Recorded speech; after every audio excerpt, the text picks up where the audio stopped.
Andrew, are these accusations of racism from Langton unhelpful to the Yes campaign 4 weeks out?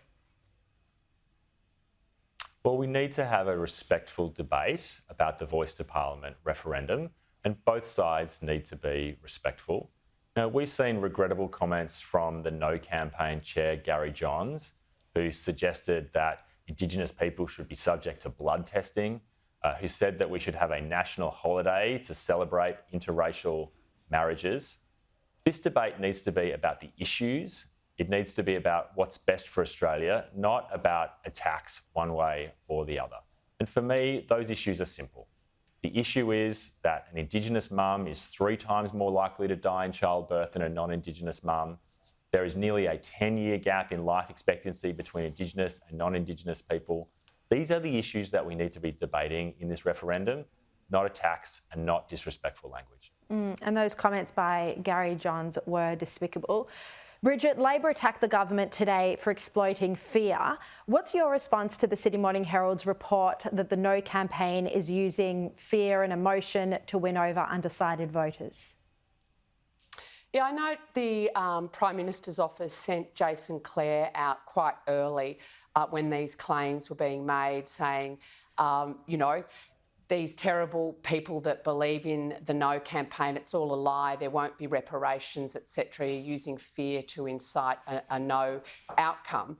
Well, you can't have it both ways. The government either wants to say that the Voice will make up its own advisory comments, it will give advice to government as it sees fit, or the Voice is an independent advisory body that will be making claims to the federal executive government. The reality is that over time, any voice that is set up through the Constitution will absolutely be making claims of reparations to a future federal government. And the current government can't rule out that they won't. By calling people liars doesn't make it a truth. I think we do have to have a respectful debate, but it also has to be one that is factual.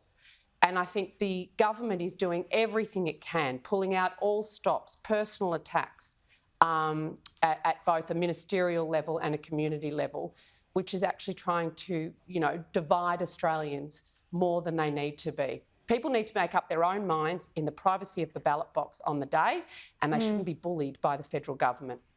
All right, very quickly before we go, Australia's new Productivity Commissioner, Danielle Wood, is calling in a personal capacity. She gave a speech on the 30th of August for the government to introduce inheritance taxes on retirees. She said there was simply no policy justification for how little tax retired Australians currently pay.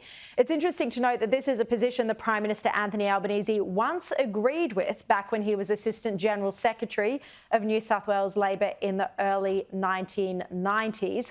Andrew, productivity growth is obviously so crucially important for Australia, but Danielle Wood has been speaking about other areas like inheritance taxes.